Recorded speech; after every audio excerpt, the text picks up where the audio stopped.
I'm not John Green, and this is DIY Crash Course on the First Opium War. The First Opium War officially started in 1839 between Britain and China over trade rights, justice, and diplomacy. In other words, this was a sissy fight over who gets the drugs. But before all that, there was just trade. You see, the British were at a trade imbalance with China, so in order to cover that, they began to trade opium. In order to explain opium, I'm going to have to go to camera 2. Hi, camera 2. Opium, also known as poppy tears, is the dried latex obtained from the opium poppy. This drug binds to the mu-opioid receptor and can lead to a physical dependence. And back to camera 1. I'm getting kind of dizzy now. The Chinese people really felt that dependence of opium, and the opium trade flourished. By the 1830s, over 23,000 chests of opium were transported over to China every year. For the normal people who don't know what chests are, that's over 3,450,000 pounds of opium. And at this point, the Chinese officials realized two things. One, this drug is amazing. Hey, you guys should come over here and smoke this. And two, why are all our people now stoned?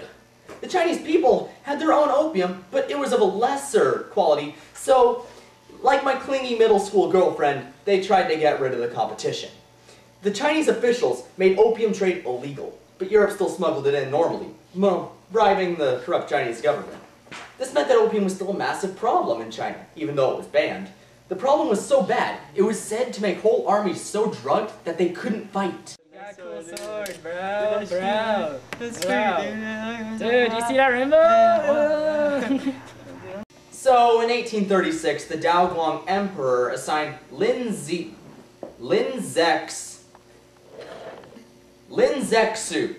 to lead the campaign against drugs. Lin confiscated about 3 million pounds of opium and destroyed it.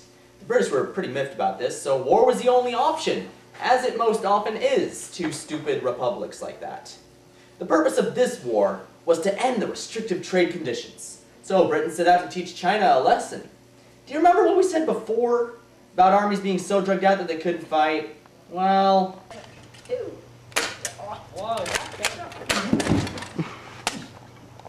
The British troops numbered 19,000 against the Chinese, who were about 200,000 strong. Seems pretty one-sided, huh? Well, the casualty report says a lot differently. The Chinese took 18,000 to 20,000 wounded or killed men. The British, only 69 killed and 451 wounded. I think it's safe to say that the British may have won this battle. And because they won, the Chinese were unable to stop the opium trade or call anyone barbarians anymore. As we all know, every people but yours are barbarians. China was severely weakened due to the Treaty of Nanking, which was the first in a line of unfair treaties. Also due to the treaty, ports opened, allowing silver trade to flow out, Western nations carved out spheres of influence, and the Chinese people continued to get high. Not to mention the Chinese economy was forced to focus on European interests, which ruined most economic opportunities. And with that lovely note, let's move on to the open letter. But first, what's in the secret compartment? Wow! Opium! Huh, you trying to drug me out of the show, Stan? Dude, I'm not even Stan. We don't have the budget for Stan. An open letter to drug addicts. And we actually have a letter. Dear drug addicts, you have been unable to assist society for years. Even in China 200 years ago, you couldn't help. The soldiers couldn't fight, people couldn't work, and families fell apart, just like now. So, drug addicts, do society a solid and stop relying on your drugs. Best wishes, John Green.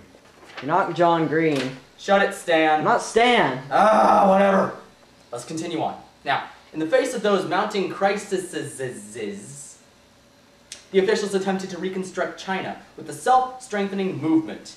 Unfortunately, this did not really work out, and next week we'll be forced to discuss the Boxer Rebellion.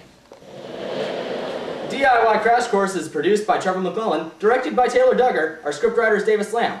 Our research team consists of Noah Villanueva, Douglas Fu, and Jennifer Buchanan. We do not have an animation team as we are very poor and do not have any budget.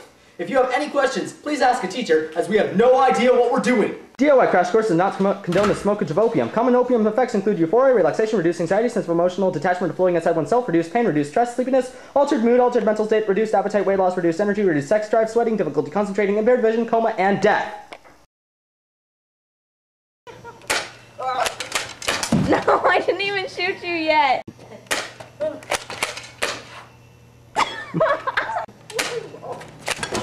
I forgot. I'm still recording this one. And also due to the treaty, ports opened, allowing silver trade to flow out of China, and Western nations were carving out influence in those little sphere things. You know, spheres of influence. Reduce anxiety, sense of emotional attachment, or son of a goat. DIY Crash Course does not condone the smokage of weed.